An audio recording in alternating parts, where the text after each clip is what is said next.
My relationship with the Gears of War franchise can be described as love at first chainsaw. Way back in 2006, I fell head over heels for this then new cover-based third-person shooter that allowed me to smash heads through my heels. While the melodramatic story and overly gritty, gore-fueled visual aesthetic can seem silly at times, the Gears of War franchise is a masterclass in action blockbuster game development, delivering well-paced and enthralling set-piece filled campaigns while fighting a variety of cool enemies using nifty weapons. As a bonus, the campaigns are always cooperative and can be played split-screen, as does Gears of War's definitive wave-based horde gameplay type and a plethora of other awesome versus multiplayer modes. I always appreciate a great split-screen experience, and absolutely hate it when they're gutted. Looking at you, Halo 5 Guardians. The original Gears of War trilogy was developed for the Xbox 360 by Epic Games. Yes, the Epic Games that owns Fortnite as well as the futures of your children. Epic Games eventually transferred the property rights over to the Gears-focused and Microsoft-owned developer, The Coalition. The Coalition's first effort in 2016's Gears of War 4 was a solid effort. The story picked up a couple of decades after Marcus and Delta Squad defeated the domination-oriented Locust Horde in Gears of War 3. Gears of War 4 was good overall, but it lacked some of that ingenuity and some of that creativity that the Epic Games series had. Never mind how multiplayer was transformed into a loot box palooza. Gears of War 4's campaign's new characters like JD and Del weren't written very well. The new enemy types, the Swarm, basically Locust Millennials to the Locust's Gen X, weren't as intimidating or varied as the Locust Horde. The campaign wrecked some aspects of its pacing by shoehorning in the multiplayer Horde mode light in several times, and the most interesting character, Kate, was regularly sidelined like an overly qualified female employee at Riot Games. It's a testament to this franchise's great gameplay and split screen that the game was still pretty solid and fun overall despite all these shortcomings. Gears 5, however, shows that for the Coalition, the second time is indeed the charm. Aside from hacking off the of war aspect of the Gears of War title, Gears 5 is a great amalgamation of great-paced classic Gears of War gameplay while being an implementation of new ideas and a maturation of the story. I'm not kidding here, the story easily surpasses some of Gears of War's other plotlines, which are basically elevated B-movie schlock. Which is fine, it works for them, but, you know, it actually works better here in Gears 5. Like, I was actually really interested in the story. Much of this can be attributed to the new main protagonist, Kate, who was, as I said, sidelined in Gears of War 4, but now gets the starring treatment. Kate's character arc follows her mother's death in Gears of War 4, and she is struggling. Kate is depressed and having vivid nightmares, and as a result, she traverses the Gears of War world of Sarah in order to find answers for her family's history. The plot admittedly sounds straightforward, but what is interesting about the story is how this adventure is conveyed to us, the player. Due to some surprising character actions and in-depth lore, Gears 5's story finally feels worthy of the art house trailers that Microsoft has always promoted the games with. The narrative finally dives into the political nature of the COG, i.e. the coalition of ordered governments that the Gears fight for, and details their fascistic and militaristic nature in comparison to other forms of human governance. Additionally, the story injects some Last Jedi-style elements into the narrative as well, regularly flipping the script on how Gears protagonists have a penchant for making impulsive decisions. As a result of this more detailed and thoughtful story, Gears 5 finally delivers on the emotional aspects of the franchise that have been promised for years, ensuring that Kate's, Marcus's, JD's, and Del's story is riveting throughout its 4-act campaign. Tears for Gears, if you will. Also, I need to shout out the terrific voice cast, but most notably Laura Bailey as Kate, Joe DiMaggio as Marcus, of course, and also a guest appearance who voices some of the Locusts by Alicia White Glutz, who's the lead singer for Arch Enemy, which is really amusing to me. I had to at least mention that. While Gears of War has always had somber moments, most notably Dominic Santiago's death scene in Gears of War 3, most Gears of War's attempts at evoking an emotional response fall flat. Like in Gears of War 2, no one cares about Dom's wife. Not only is she a character we've never met before, but a serious kidnapped wife subplot is hard to swallow next to such a ridiculous idea as a giant worm. Anya, it's a giant worm!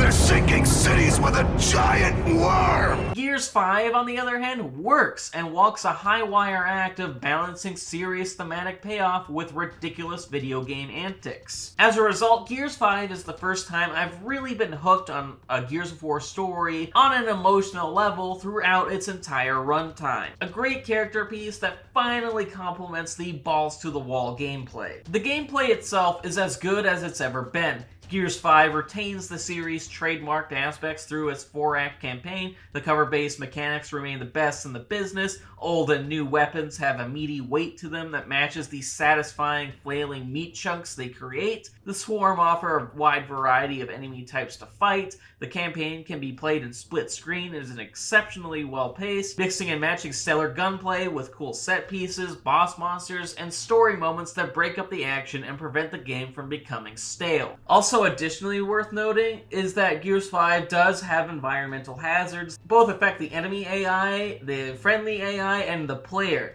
This was always a great part about Gears of War's pacing because usually later on in the game there'd be something like in the first game there's the Krill, in the second game there's Razor Hail, in Gears of War 4 there were some lightning storms. This game definitely brings that back, and it really fundamentally alters the way you approach a action scenario. However, the Gears 5 campaign offers a lot of new features as well. Jack, the AI robot companion, can now be used on the battlefield to pick up and deliver items. Even cooler is that Jack can be upgraded with collectibles that can give you some serious benefits on the battlefield, like shocking enemies with a concussive blast. While admittedly some of these abilities need to be tweaked in future games, like invisibility, because the stealth system in Gears 5 is very rudimentary and isn't very useful for the most part, the abilities overall added some great other tactical options to the third-person shooter gameplay, and is more or less essential for Gears 5's mid-game boss fight.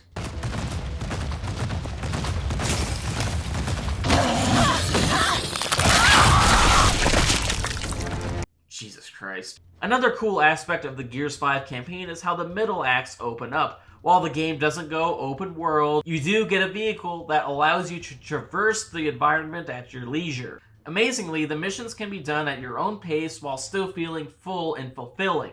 There are also some side missions that are worth doing as you find rewards that help you discover unique upgrades for Jack. One of which, as I said, is necessary for the mid-game boss fight.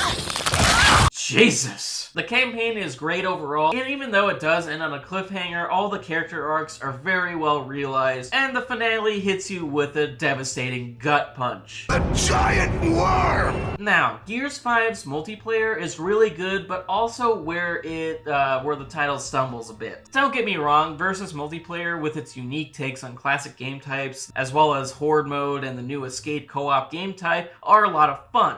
But Gears 5's leveling and menu system is complete shit, and it's mostly due on its cosmetic microtransactions. And let me be upfront here because I don't think I've stated this on the channel yet. Any microtransaction in a game that costs $60 is a bad microtransaction. I don't care if it's just cosmetic or if it's a loot box or anything. If your game costs money and if I have to pay money up front, then there should be no microtransactions in that title. And yes, I'm aware that many people got the game through the Xbox Game Pass, you know, Microsoft's Netflix downloadable style video game curation system, but I don't care. This is still a full retail game that is otherwise paid money for. The microtransactions weigh the multiplayer down a lot. You know there's a problem with a game when it doles out rewards at a very unrewarding pace. Listen, Gears 5's multiplayer is undeniably a blast and worth playing, but my desire to check out the weekly updated escape mode and curb-stomping raging gamers in execution, or play Horde mode on a daily basis like I used to back in high school just isn't there. Not when the rewards meant to reel me back in are few and far between.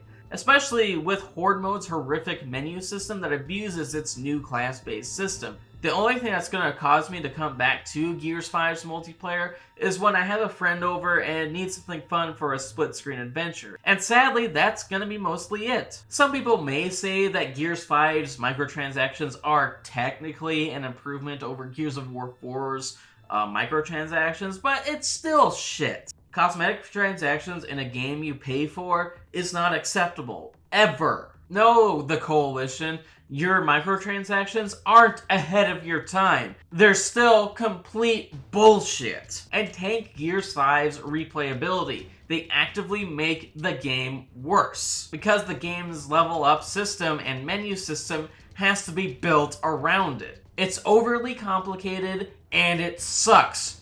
You're not ahead of your time. You're as progressive as Joe Biden, which is to say, it ain't. And as a result of Gears 5's microtransactions, in terms of multiplayer, the menu system and the way that you rank up and level up is a labyrinthine clusterfuck. And that really sucks to say. Gears 5 is a really damn good game. The campaign is one of Gears' best and compares to some of my favorites in the series, i.e. Gears of War 2. And in terms of story, this is easily the best Gears ever. And how could I not love split-screen co-op and multiplayer, especially in an era where even Halo 5 Guardians doesn't have those features. The multiplayer is engaging, the Left 4 Dead style escape mode is fun, Versus is still stupid in the best shotgun rolling way possible, and Horde's class-based gameplay is terrific once you learn the ropes. I just wish that the barrier between me and having even more fun with this title wasn't so entangled in a crap menu system with slowly doled out unlockables. So with that, yes, I do still recommend Gears 5, especially if you already have the Xbox Game Pass, but even if you don't, it is a game worth full price for. Even though, yes, once again, I'll state it to the people in the back, the microtransactions do hamper this game's potential. See ya.